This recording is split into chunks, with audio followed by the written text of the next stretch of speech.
Hi everyone, in today's video I will be talking about Lagrange's theorem.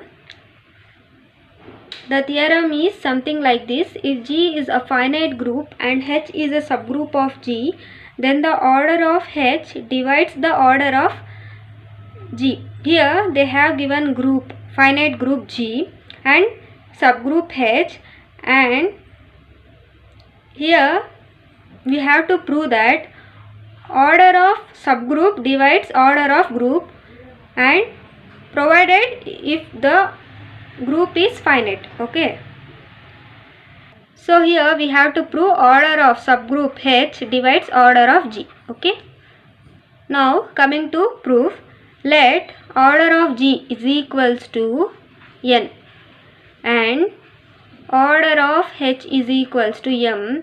Here m is less than n, right? Because m is order of subgroup, so m is less than n. Here we have to show that order of subgroup divides order of group. Here order of subgroup is m, right? So we shall show that m divides order of group is n. So m divides n, that is n is equals to mk. How? For example, if 2 divides 4, then 4 is equals to 2 into 2, right? Likewise, if m divides n, then n is equals to mk for some integer k. What is the order of h? Order of h is m. So h contains m elements, right? So h is equals to h1, h2 and so on up to hm. Here order of G is n. So G contains n elements. Now I am considering A1 belongs to G. Okay. I am multiplying this A1 to subgroup H. Okay. HA1. Elements of subgroup H is equals to H1, H2 and so on up to HM into A1. Multiply H1 into A1, H2 into A1 and so on up to HM into A1. So we have generated right coset. Okay, HA1. Likewise, if A2 belongs to G, now multiply this A2 to subgroup H. HA2 is equals to elements of subgroup H1, H2 and so on up to HM into A2. Multiply H1 A2, comma H2 A2, HM A2. I have generated right coset HA2, right?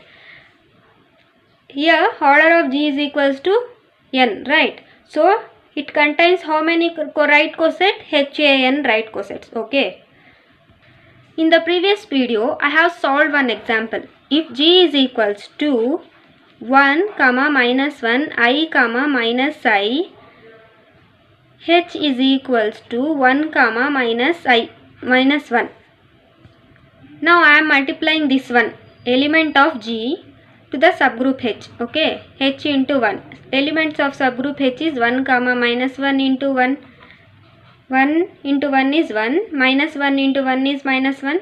Next, likewise, I am multiplying minus 1 to the subgroup H. Elements of subgroup H is 1, minus 1 into minus 1. Right. Minus 1 into 1 is minus 1. Minus 1 into minus 1 is 1. Right. Now interchange 1, minus 1. Now observe, these two cosets are same, right? Likewise, I have told order of G is equals to n, and it will have n right coset, HA1, HA2 and so on up to HAN. Okay, HA1, HA2 and so on up to HAN. I have generated two right cosets and so on up to it will have HAN right cosets, right? These two right cosets are same, right? Likewise, in these n right cosets, all these n right cosets can be same, cannot be all distinct, right? HA1, HA2 and so on up to HAN cannot be all distinct, right? So I am considering HA1, HA2 and so on HAK be distinct right cosets of H in G. Okay. these n right cosets cannot be distinct. So I am considering HA1, HA2 and so on HAK be distinct right cosets. Okay. By right decomposition theorem. What do you mean by right decomposition theorem? Here group G can be expressed as the union of disjoint right cosets. Okay. This is the meaning of right decomposition theorem. Okay. So here G is equals to union of distinct right cosets. And what are distinct right cosets here? HA1, HA2 and so on up to HAK. Right. So write the union of HA1, HA1 union HA2, HA2 and union and so on up to HAK. Okay. So here G is equals to union of these distinct right cosets. Okay. Now order of G is equals to order of HA1. If I take order of this union becomes plus. Okay. Order of HA2 and so on up to plus order of HAK. Okay. Here what is the order of G? N, right. Order of HA1 is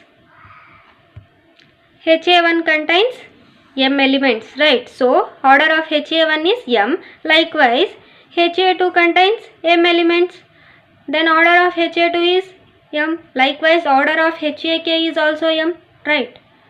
So order of HA1 is m and order of HA2 is m and so on up to order of HAK is also m. M is how many times? K times, right? So m into k. So I have solved. N is equals to mk. That means m divides n. What is m? Order of H, right? Subgroup. N is order of group G. So I have proved that order of subgroup divides order of G. Okay. So this is the explanation of Lagrange's theorem. I hope you understood this theorem. Thanks for watching.